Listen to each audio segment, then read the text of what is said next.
Hi, all. I'm Professor Tina Good. Welcome to ENG 211 African American Literature. What I hope to do with this video is show you how to navigate this online course on Brightspace, which is the course platform that Suffolk Community College uses for all of its online courses. I have already sent you some videos on how to access Brightspace, how to submit assignments, quizzes, discussion posts, but this video will take you through how this course is set up, okay? But first, let's talk a little bit about the course itself. This course, as the name suggests, focuses on the wealth of literature written by African American writers over the last 200 to 300 years. As you can imagine, it's been very difficult selecting texts from so many texts that were a possibility. I had to make hard choices as what to leave out because, after all, it is only a 15-week course. Um, but I hope you will enjoy what I have chosen. You will, of course, notice that I'm a white woman teaching an African American class. That in itself is controversial. And I hope that we will discuss that controversy as we go through the semester and examine themes like identity, racism, anti-racism, intersectionality, allyship, and the Black experiences as they appear in the literature that we'll be reading. My hope for all of us is that as we explore these texts, we not only develop new ways of thinking, discussing, and writing about literature, but that we further develop our skills of awareness, empathy, and compassion, not only for ourselves, but for those who have life experiences that may be different from our own. And finally, I hope that we can develop a greater appreciation of this literature in general. So let's take a look then at how I have this set up in Brightspace. I'm going to go ahead and share my screen and bring up a Brightspace site. Now, this might not be your exact course, but all my courses are set up the same. And so you should, by looking at this video, be able to navigate your own course if this is not the course that you're in. Okay, so the first thing we're going to notice is that when we look at this, this is the home page. And when we click on the home page, we'll see, first of all, that there is a toolbar up here, okay?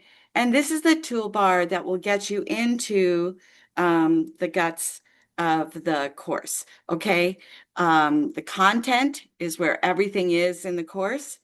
The assignments, discussions, and quizzes are a bit of a shortcut that takes you directly to the specific assignments rather than linking through the modules, which I'll talk about in a minute.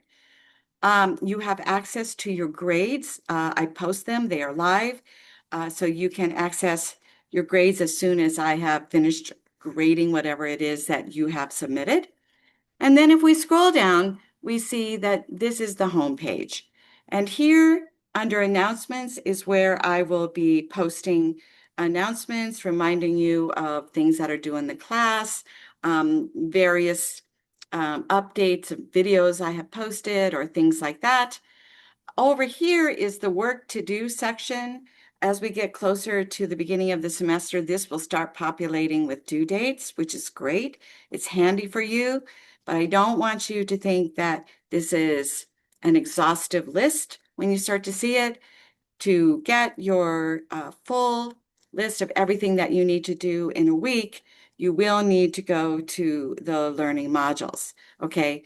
And then down here is the calendar. And again, you'll see some things are populated here. You're going to see kind of some things that are due for the first couple of weeks, all right? And that's great too, gives you a nice idea, but I have no control over the calendar. It populates itself from the due dates. And so again, this will not be an exhaustive list of everything that needs to be done during that week, but it does help point out that this course, while it is an online course, is not a self-paced course, okay? You will need to meet the due dates and keep up with the weekly assignments in order to be successful in the class. Okay, so sometimes people get confused about that. If they think it's an online course, they think they can do it whenever they want, and that is not the case for this class. You will need to submit them by the due date and time specified. All right, so this is the home page, and then to get to the guts of the course, then you would click on content. And then when you click on content, what you're going to see over here is what I call the left toolbar. Okay, and so the left toolbar is what's going to navigate you into the course, right? So this is the top toolbar, and this is the left toolbar. Okay, the left toolbar, the first thing you're going to see is the syllabus. Okay, so if we just click on syllabus, you'll see here that I've posted an online version, I'm sorry, a Microsoft Word document for the syllabus. I'm not sure this will work on Zoom, but I'm going to pull it up anyway. So here it is. This is the online version. I mean, the Microsoft Word version of the course, all in one place on a Microsoft Word document. I have, however, parse this out into Brightspace. So you can, in case you want to print it out, you certainly may. It's quite long though, so you don't have to because I have parsed it out in Brightspace. And if you look here, you're going to see this front part of the syllabus. All of this is the policies and requirements of the course. Okay, this part of the syllabus is you're going to find under course information on Brightspace. And then when we get down to the schedule of events and assignments, okay, here, all the learning modules that you will find under the learning modules, okay? So let me go ahead and close this out.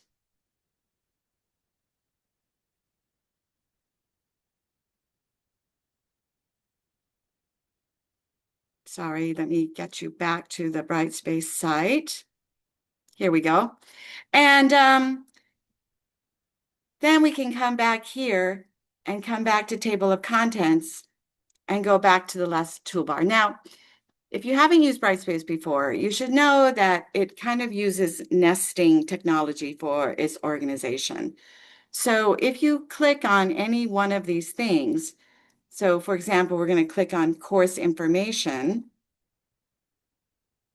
you'll see that it lists underneath it folders that are included in course information. Okay, so we're going to think of things as folders and files. Files are the specific documents. Folders are the category in which those documents can be found, right? So if we go down to, let's say, online course information, right? When I click on this, you're going to see a whole list of categories that come up underneath, right? Underneath this category, right? So a whole other bunch of folders that come underneath the category of online course information. Now, if I click on another folder, you'll see that menu goes away. Okay, you see how that works? So how the online course information, the nesting part went away. And so you would want to go back into it, click on it, and then you'll see all of these folders are over here to the right. Okay, these squares denote the folders. Within the squares are the files. Okay, so if I click on online course information, right, I'm going to get what is how online course information is going. But let me go ahead and go into office hours, right? Takes me to the file of office hours. I click on the office hours, right? And there it tells you about my office hours. So let's go ahead and talk about that. Obviously, this is an online course, so office hours don't really work, although I am teaching face to face. So you can always pop in and see me in my office hours. I'm in the ISIP Arts Building on the Ammerman campus. So you can always come by and see me during my office hours, but probably more likely you're going to be emailing me. And so I just wanted to let you know that you can email me on Mondays and Wednesdays between 10 and 5. And when you do that, you'll get a pretty quick response. I'm going to be checking email, be on the computer quite a lot during that time. You can, however, email me at any time. You just might have a longer leg in the response from me. Just note, however, that I do not check emails on Sunday. Okay. So that's important for you to know because a lot of your due dates are on Sunday. So I'm not going to be checking on emails for those last minute questions. So if you have questions, you need to touch base with me before the day that it's due. Notice, however, that you must use your school, your Suffolk Outlook email account. Yes, Brightspace, if we look up here, does have email capacity, but it is not friendly. It is quite confusing to use, and so we will not be using the Brightspace email function or instant message function. You must use your Outlook account to email me. Okay. I won't be responding to any emails that come in over Brightspace. All right. So let's go back to course information. And again, course information is where all of that front part of the syllabus is, right? All of the policies and information you need to understand what to do in the course and how to get started in the course. So here are the required texts. These are texts that you will need to buy or have some kind of access to, rent something for the course. The novel is called Such a Fun Age by Kylie Reed, and the play is Fairview by Jackie Sibley's Jewelry. Okay, so those two texts you will have to get. They are available at the bookstore, and you should be able to get them through other outlets, but I encourage you not to wait to get them, especially if you're planning to get them through the bookstore, because the bookstore will send them back a couple of weeks after school starts, so they will not keep everything in stock. So if you think like, oh, I'll just get it before we read it, that's not going to work. They will be out. I have had some people run into trouble getting these books if they think, oh, I'll just order from Amazon later. Comes in 2 days, no problem. And then they go to order it from Amazon and it's not available. So don't wait to get them in. And we are starting the novel right away. So you want to go ahead and get those texts in. Okay.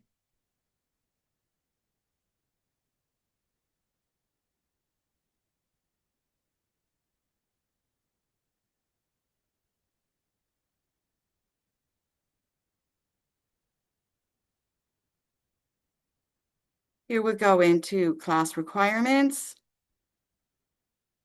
And it shows you all the things that we're going to be doing in the class, including writing assignments, quizzes, and discussions. All those things are going to be required in the course.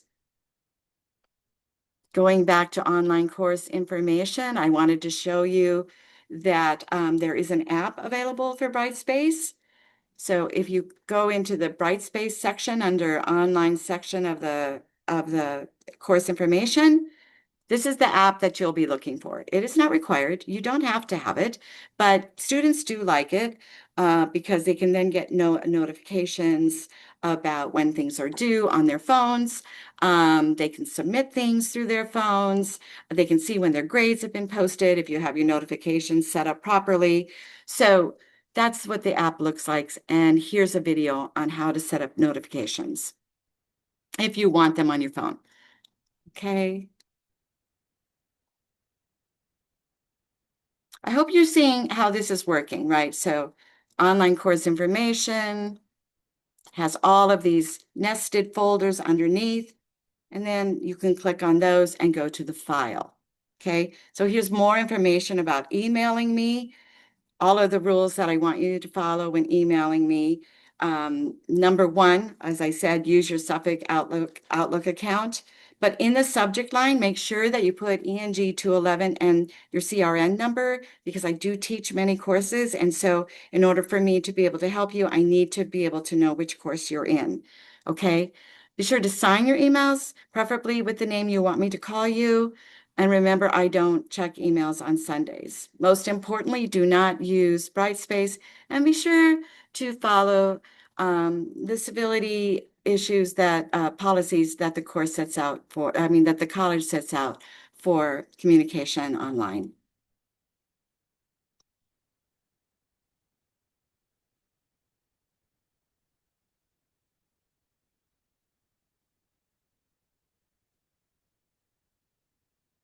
Technology required. I sent this to you in my welcome letter, but this specifies more what I have found to be most useful for students when they are using Brightspace. Okay, Brightspace is really most friendly with PC products. Okay, MS Word, PC, PowerPoints, things like that. They upload most easily without a glitch. And so I encourage you to use that. It is free to you as students. You can access it through the portal, Office 365. And that is the most friendly. If you are using anything else, you must submit your documents as PDFs. Okay, it is not friendly with Google Docs. It is not friendly with Pages. It's not friendly with anything else except for MS Word and PDFs. And even with some PDFs, it may glitch. Okay. It is not terribly friendly with Apple products, unfortunately. So if you're using an iPad and you're using Safari and you're trying to upload and it won't upload, try changing your browser. It's most friendly with Google Chrome and Firefox. Okay. Um, Try changing up your browser to see if that works. If that doesn't work, you might have to find a PC and upload it that way. It just kind of glitches a little bit if you're not using PC products. If you're trying to upload something and it just won't upload, please don't spend hours trying to figure out and exhausting yourself, right? This is not how to use a computer course. So I'd much rather you email me and tell me what's going on so that I can help you. I've worked with a lot of students. I kind of know how to get around a lot of things. So please don't vex yourself if it's not uploading right away. Contact me and we'll try to figure out what's going on, okay? Now, as I said in my letter to you, I am offering optional Zoom sessions for this class. They will be on Monday nights. They are absolutely not required. This is a fully online course, and you can be immensely successful if you do not participate in the Zoom sessions. But students do like the Zoom sessions. It gives us a chance to talk about the literature in real life, right, with each other and get to know each other a little bit. And because I do think, if you can come to them on Monday nights at 6 o'clock, it's above and beyond. You may find that you don't have to do a particular quiz that week, or you might get extra credit for participating that week. It depends on the week. Okay, so there are, however, because I do give you some kind of points for it, or in some way. There are things that you need to do in order to fully engage in the Zoom session. One is you need to log in with the name that you are registered under. And you need to put the CRN number, okay? Because there's going to be a couple of courses that are participating in this. So you need to put your CRN number next to your name when you log in on Zoom. You have to have your camera on and be visible on screen. You need to be able to engage, not be doing something else while you're doing the Zoom. I know the game. I've been on a lot of Zooms myself. You need to be there for as much of the hour as possible, and you need to speak at least once during the Zoom session. Okay, here's the Zoom link. I will always send that out, but if you want to know where it is, there's the Zoom link for all the Monday night sessions. And then also, if email is just not getting it and you can't come by my office, we can set up one-to-one Zoom sessions. So sometimes we just need to talk through things, and that will help with that. Okay. So that's the Zoom.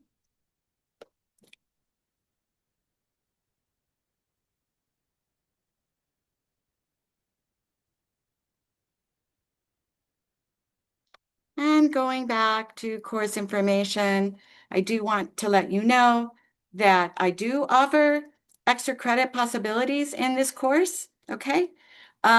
Here is the directions for extra credit. Essentially, you can do a number of outside activities outside of the class and write a one-page response and submit it under extra credit and get extra credit points. You can do one per week. Okay. Now, that doesn't mean you can do 15 at the end of the semester. So, if you miss one week, then you've missed that week. You can't make it up, right? But you can do one per week. And things that people like to do is they like to read something, a novel, a short story, a poem, something by an African American writer. You can go to any plays that are written by African American writers. You can watch a movie based on a book or a play or a short story by an African American writer. You can, go to the museum. You can go to a concert that features, African American performers. Okay, so the idea is to write a one-page response on this, and just know that the way that I grade these extra credit responses is by the level of engagement and the quality of response. So that means, if you go to a play, that's going to be worth a lot more points than, say, sitting at home watching a Netflix movie. Okay. But you'll get to 10 to 20 points of extra credit. And the way to submit it is to go up here under assignments. And you'll see here that I have extra credit responses here. Just click on that and upload your response and submit just like you would any other assignment. It's a cumulative score, so you just keep uploading your responses to this link, and it will not overwrite them. It'll just keep adding on, and I'll keep adding to your points. Okay. Course policies are under here. College policies are here. Perhaps the most important course policy that I'm going to point out now is the one on the use of outside research. Okay, so that's not something we're going to be doing in this class. You will need to develop your own analysis of the text. Absolutely no use of AI or Googling or anything like that is permitted in this class. I do use Turnitin, and it is important to know that when using Turnitin also flags grammar checks. Okay, so unfortunately for you, all grammar checks are now AI generated. And so that triggers Turnitin to flag your essay as AI generated. It doesn't tell me how it's AI generated. It just tells me that it's AI generated. So you're going to have to do your own grammar checks.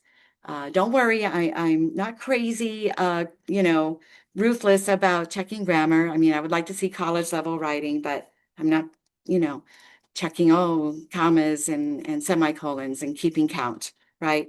But it's an opportunity for you to develop your own skills and your own way of interacting with the text. Now, listen, I don't expect you to know everything about everything. So, if you come across something, that's a cultural or historical reference, you can look that up, of course, right? But you cannot look up anything that has to do with analysis of the text, okay? All right, now, We come into course content. The difference between course content and course information is all those policies and requirements of the course. Course content has the content of the course, right? And so it has all of the videos, which is the way I'm delivering my lectures to you. It has all of the links to the text that you don't have to buy, right? All the short stories, all of the poems, everything that is not the novel or the play. I will provide links to you. And one place you can find that is under literary texts. Now, all of course content is redundant because I also have this listed under the learning modules. But if you can't always remember what learning module a certain text or a certain video was in, you can always come back to course content and find the literary text or the video that I want you to watch. Okay? So that's the difference between course content and course information. Course information, the requirements, the policies, course content, the content of the course. Now, the course is organized into modules, and this is where you'll find your weekly assignments. This has the complete list of everything that you need, okay? So if we look at, I'm going to skip the Getting Started module and go to Learning module number 1, which is week 2. And you're going to see that I have under here, it's kind of one-stop shopping, okay? It has all your assignments and activities, links to your assignments, links to the discussions, links to the text, links to the videos, everything's right here, okay? So you look under the assignments and activities, find the folder, find the file, and it gives you everything that I want you to take a look at for that week. Okay, that's a complete list of everything due that week. Okay, come back to week 2.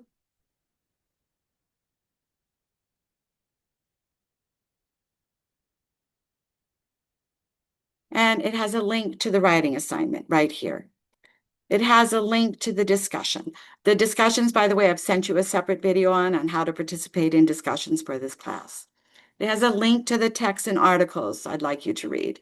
And it has a link to the videos that I'd like you to watch. Okay? So, I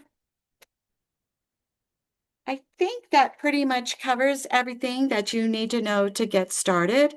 I do want to remind you to respond to my email about that extra credit opportunity. I'm working with the New York Public Library in the city to do a viewing, a screening of the play Fairview, which we are reading in October. It is not being performed anywhere, but the New York Public Library has it on film at its special collection at Lincoln Center. And it would be great if we could all go, or as many of us could go as possible. And it would be wonderful to meet all of you. So make sure that you respond to that email. And of course, that would be a great extra credit opportunity. I'm looking forward to meeting all of you and working with you and talking with you about African American literature this semester. I hope that you will have a great semester and enjoy this class. Thanks. Have a great day.